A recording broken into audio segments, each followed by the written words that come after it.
என் உயிரினும் மேலான தமிழ் பெருங்குடி மக்களே, உங்கள் அனைவருக்கும் மேலரசம்பட்டு சமூகத்தின் பணிவான வணக்கங்கள்.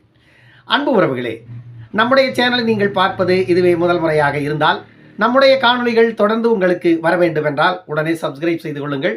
தொடர்ந்து நம்முடைய காணொளி பற்றின உங்களுடைய மேலான கருத்துக்களை கருத்துரை பகுதியிலே தவறாமல் பதிவு செய்யுங்கள். அன்பு உறவுகளே, வாருங்கள் இப்பொழுது காணொளிக்குள்ளே செல்லுவோம். இந்த வடிவேல் ஒரு படத்தில், ஏண்டா என்கிட்ட வம்பு இழுக்கிறதுக்கே கோத்தாங்கொப்பம் உங்களை பெத்து போட்டு வச்சிருக்காங்கடா அப்படின்னு கேட்பாரு வடிவேலு. அந்த மாதிரி இந்த திமுக அரசுக்கு வன்னியர்களை சீண்டலைன்னா உங்களுக்குலாம் பொழப்பே இல்லையா? அவன் உண்டு, அவன் வேலை உண்டு, அவன் பொழப்பு உண்டு, அவன் தொழில் உண்டு, அவன் தலையெழுத்து உண்டுன்னு அவன் போயிட்டு கிடக்கான். அவனை சீண்டி சீண்டி சீண்டி காலமெல்லாம் அவனை களத்துல இறக்கி அவனை ஒரு கலவரக்காரனாவே ஒவ்வொரு நேரத்திலையும் மக்கள் முன்னாடி காட்டணுங்கிறதுல குறியா செயல்படுதில்ல திமுக அரசு எப்பவுமே. இந்த சம்பவங்கள் எல்லாம் புரிந்து கொள்ள வேண்டியவர்கள் வன்னியர்கள் தான்.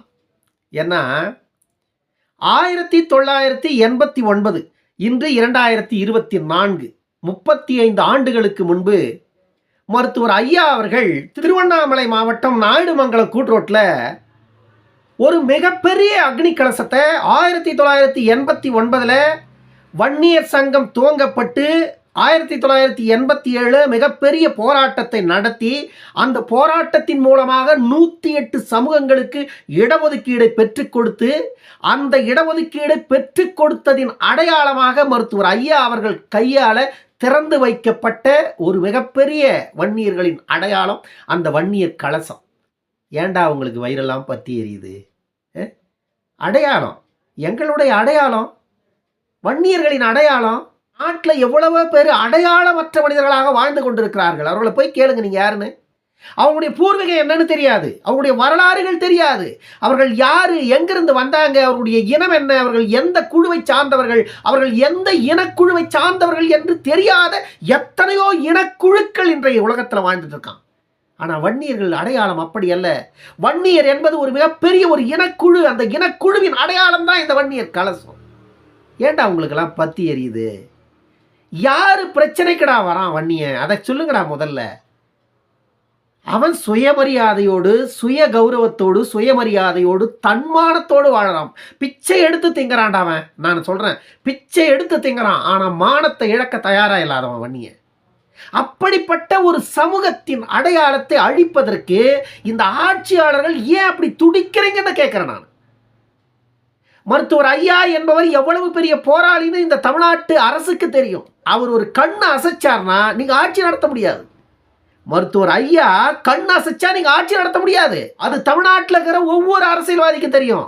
அதுக்கப்புறம் மரம் வெட்டின்னு சொல்லுவீங்க, குடிசை கொளுத்தின்னு சொல்லுவீங்க, ரயில் மேல கல்லெறிகிறவனு சொல்லுவீங்க, எல்லா பட்ட பெயரையும் வைப்பீங்க. ஏன்னா எங்களை அரசியல் ரீதியாக ஒடுக்குவதற்கு உங்களுக்கு வேறு வழியே கிடையாது. இதை செய்வது வன்னியர்களின் குல தொழில் அல்ல. முதல்ல அதை புரிஞ்சுக்கிங்க. அவனை நீங்கள் ஒடுக்கும் பொழுது அவன் தன்னுடைய உரிமையை பெறுவதற்காக ஓங்கி எழறான். அவனை ஒடுக்க வேண்டிய அவசியம் உங்களுக்கு என்ன வந்தது? நீங்கள் இந்த அதிகாரத்தில் இருப்பது யார் கொடுத்த உரிமை? தமிழ்நாட்டில் பெரும்பான்மையாக இருப்பவர்கள் யார்? வன்னியர்கள். வன்னியர்கள் ஒவ்வொரு தேர்தலின் போதும் எந்த இயக்கத்தை ஆதரிக்கிறார்களோ அந்த இயக்க நாடா தமிழ்நாட்டில் ஆட்சிக்கு வருது. அவன் தானடா ஆட்சி பண்றீங்க. அவங்க கொடுத்த அதிகாரத்தையே பெற்று ஆட்சிக்கு வரீங்க. மீண்டும் அந்த மக்களையே கேவலப்படுத்துறீங்க, அவங்களையே இழிவுபடுத்துறீங்க, அவர்களையே வாழ வழிவிடாம அவங்களை ஒடுக்குறீங்க, அடக்குறீங்க. எத்தனை வழிகளில் அவர்களுக்கு இடையூறு செய்ய முடியுமோ அத்தனை வழிகளில் செய்றீங்க. அவர்கள் மீது பல பழிகளை சுமத்துறீங்க. வன்னியர்கள் என்ன உங்களின் அடிமைகளா? திமுக கட்சிக்கு என்ன வன்னியர்கள் அடிமைகளா? மருத்துவர் ஐயா கொடுத்திருக்கின்ற அந்த அறிக்கை வந்துட்டு மிக காட்டமான ஒரு அறிக்கையை கொடுத்திருக்கிறார். திமுக அரசுக்கு ஒரு எச்சரிக்கை. மருத்துவர் ஐயா கொடுத்திருக்கின்ற அந்த அறிக்கை வந்துட்டு மிக மிக காட்டமாக இருக்கிறது. வன்னியர்களை போராட்டத்திற்கு தயாராகுங்கள் என்று சொல்லி இருக்கிறார். எந்த நேரத்திலும் 2 ஆண்டுகளுக்கு முன்பு நாயுடுமங்கல கூட்ரோட்டில் இருந்த வன்னியர் கலசத்தை ரோடு விரிவாக்க பணிக்காக அகற்றுகிறோம் என்று சொல்லி அகற்றினீர்கள். பிறகு குறிப்பிட்ட காலத்திற்குள் இந்த இடத்தில் நாங்களே மீண்டும் வன்னியர் கலசத்தை அமைத்துக் கொடுக்கிறோம் என்று மாவட்ட நிர்வாகம் கூறியது. ஆனால் அதை மாவட்ட நிர்வாகம் 2 ஆண்டுகள் ஆகியும் செய்யவில்லை.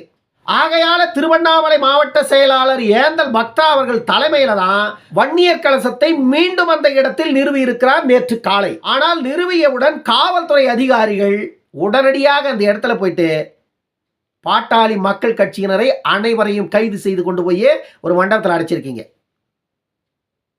ஏன்னா உங்களுக்கு தெரிஞ்சது அவ்வளவுதான். பாட்டாளி மக்கள் கட்சியின் தொண்டர்களுக்கு இதைவிட பல மடங்கு தெரியும். அவர்கள் பொங்கி எழுந்தால், அவர்கள் வீறு கொண்டு எழுந்தால் மாவட்ட நிர்வாகம் அவர்களை ஒன்றும் செய்ய முடியாது. தமிழ்நாடு அரசு ஸ்தம்பித்து போகும். இதுவெல்லாம் தேவையில்லாதது. இதையெல்லாம் செய்வதற்கு இன்று இருக்கின்ற பாட்டாளி மக்கள் கட்சியின் தலைமை இடம் கொடுக்க மறுக்கிறது. பாட்டாளி மக்கள் கட்சியின் தலைவராக இப்பொழுது இருக்கின்ற டாக்டர் அண்ணன் அன்புமணி அவர்கள் எந்த ஒரு சிறு பிரச்சனையும் பாமகவின் தொண்டர்கள் மீது ஒருபோதும் வந்துவிடக் கூடாது என்பதில் எச்சரிக்கையாக இருக்கிறார். அதனாலதான் தன்னுடைய தொண்டர்களை ஒரு கட்டுப்பாட்டோடு வழிநடத்தி கொண்டிருக்கிறார். மருத்துவர் ஐயா அவர்கள் 2000ற்கு முன்பு இருந்த மருத்துவர் ஐயா இப்பொழுது இருந்திருந்தால் திருவண்ணாமலை மாவட்டத்தில் ஏவாவேலுவின் ஆட்டம் எல்லாம் அங்கு பலித்திருக்காது. ஏனென்றால் மருத்துவர் ஐயா அவர்கள் இன்று இருக்கின்ற இளைஞர்கள் மீது மிகப்பெரிய ஒரு நம்பிக்கையை வைத்திருக்கிறார். ஏனென்றால் எதிர்காலமே அவர்கள்தான். அவர்களுக்காகத்தான் இவ்வளவு போராட்டங்களும் செய்கிறோம். அவர்களின் வாழ்வியலுக்காகத்தான் இவ்வளவு அவமானங்களையும் இவ்வளவு கல்லடி சொல்லடிகளை எல்லாம் நாங்கள் தாங்கி இருக்கிறோம். இனியும் பொறுத்து கொள்ள நாங்கள் தயாராக இல்லை. இந்த சமூகத்தின் மக்கள் ஓரளவிற்கு வாழ்வியலில் முன்னேற வேண்டும் என்று மருத்துவர் ஐயா அவர்கள் தொடர்ந்து அந்த மக்களை நெறிப்படுத்தி கொண்டிருக்கிறார். இதையெல்லாம் திமுக அரசு தவறாக பயன்படுத்தி கொண்டு வன்னியர்களை அவமானப்படுத்துவது, வன்னியர்களை வன்முறையாளர்களாக காட்ட வேண்டும் என்று மீண்டும் மீண்டும் திருவண்ணாமலை மாவட்டத்தில் ஏவா வேலு அவர்களின் தூண்டுதலின் பேரில் தொடர்ந்து இப்படி வன்னியர்களை ஒடுக்குகின்ற வேலையை கையில் எடுத்துக் கொண்டிருக்கிறது மாவட்ட நிர்வாகம். ஆனால் மருத்துவர் ஐயா இன்று கொடுத்திருக்கின்ற அந்த அறிக்கையின் பிரகாரம் ஒருவேளை மாவட்ட நிர்வாகம் உடனடியாக அந்த வன்னியர் கலசத்தை அங்கு வைக்கவில்லை என்றால் பாட்டாளி மக்கள் கட்சி மக்களை திரட்டி மிகப்பெரிய ஒரு போராட்டத்தை முன்னெடுக்கும் என்று போராட்ட தேதியை அறிவித்து விடாதீர்கள் என்று தமிழக அரசையும் மாவட்ட நிர்வாகத்தையும் எச்சரித்திருக்கிறார். ஆனால் மாவட்ட நிர்வாகம் விழித்துக் கொள்ளவில்லை என்றால், தமிழ்நாடு அரசு விழித்துக் கொள்ளவில்லை என்றால் மிகப்பெரிய ஒரு போராட்டத்தை திருவண்ணாமலை மாவட்டம் மட்டுமல்ல ஒட்டுமொத்த தமிழகமும் சந்திக்க நேரிடும் என்று மருத்துவர் ஐயா அவர்கள் எச்சரித்திருக்கிறார். தமிழக அரசு என்ன செய்ய போகிறது, திருவண்ணாமலை மாவட்ட நிர்வாகம் என்ன செய்ய போகிறது என்பதை நாம் பொறுத்திருந்தே பார்ப்போம். ஏனென்றால் ஒட்டுமொத்த மக்களின் ஒற்றை உரிமை குரல் பாட்டாளி மக்கள் கட்சி மட்டும்தான் தமிழ்நாட்டில். ஆனால் பாட்டாளி மக்கள் கட்சி வன்னியர்களுக்காக எப்பொழுதெல்லாம் களம் இறங்குகிறதோ அப்பொழுது மட்டும் அவர்களை சாதி கட்சி என்ற முத்திரையை குத்தி அந்த அடையாளத்திற்குள் கொண்டு போய் அடைப்பதற்காக நீங்கள் அவர்களை வன்முறையாளர்களாக காட்ட வேண்டும் என்று இப்படிப்பட்ட செயல்களில் தொடர்ந்து ஈடுபடுகிறது தமிழ்நாடு அரசு.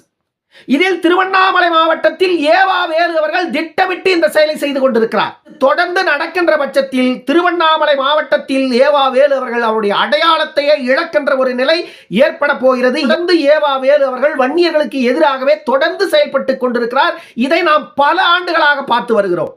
ஆனால் வன்னியர் மக்கள் விழித்துக் கொண்டு ஏவா வேலு அவர்களுக்கு எதிராக களமாட துணிந்து விட்டால் ஏவா வேலு அவர்களின் அரசியல் வாழ்க்கை திருவண்ணாமலை மாவட்டத்தில் அஸ்தமித்து போகும். ஏனென்றால் வன்னியர் கலசம் என்பது வன்னியர்களின் அடையாளம். எல்லா மதத்தவருக்கும், எல்லா இனத்தவருக்கும், எல்லா சாதியினருக்கும் ஒவ்வொரு அடையாளங்கள் இருக்கிறது. அப்படி வன்னியர்களின் மிக முக்கியமான அடையாளமாக பார்க்கப்படுவது அந்த வன்னியர் கலசம். அந்த வன்னியர் கலசத்திற்கு எதிராக நீங்கள் இப்படி தொடர்ந்து அந்த மக்களை தூண்டி அவர்களை ஒரு சாதி வெறியர்கள் போல நீங்களே சித்தரித்துக் கொண்டு மீண்டும் மீண்டும் அந்த மக்களை அவமானப்படுத்தி கொண்டிருக்கிறது இந்த அரசு என்பதைத்தான், அவர்களை ஒரு சாதி வெறியர்கள் போல் காட்ட வேண்டும் என்பதற்காகவே இந்த செயலில் ஈடுபடுகிறது என்பதை மக்கள் புரிந்து கொள்ளுங்க. யாருக்கும் எந்த மக்களுக்கும் எதிரானவர்கள் வன்னியர்கள் அல்ல. அவர்களுக்கு ஒரு பிரச்சனை என்று வரும்பொழுது அவர்கள் கேள்வி கேட்கிறார்கள். தமிழ்நாட்டில் உள்ள மற்றவர்களுக்கெல்லாம் ஒரு பிரச்சனை வரும்பொழுது இதே வன்னியர் மக்கள் தான் கேள்வி கேட்கிறார்கள்.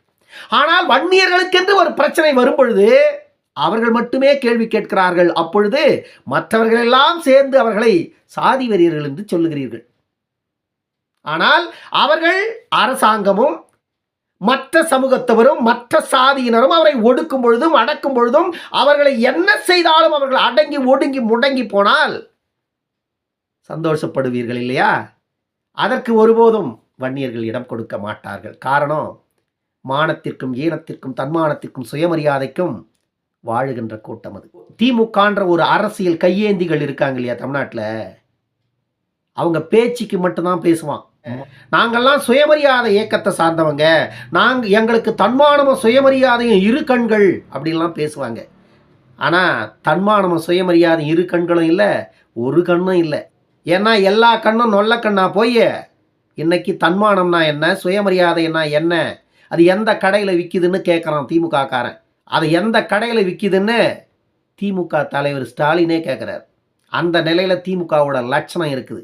அவர்களுடைய பண்பாட்டோடும் அவர்களுடைய கலாச்சாரத்தோடும் அவர்களுடைய அடையாளங்களோடும் அவர்களுடைய சுயமரியாதையோடும் அவர்களுடைய தன்மானங்களோடும் விளையாடாதீர்கள். எதிர்வினை என்பது மிக கடுமையாக இருக்கும் அவர்களிடமிருந்து என்பதை எச்சரிக்கிறேன். இன்னொரு காணொலியில் சந்திக்கும் வரை உங்களிடமிருந்து விடைபெற்றுக் கொள்வது மேலரசம்பட்டு சண்முகம். நன்றி, வணக்கம் அன்பு உறவுகளே.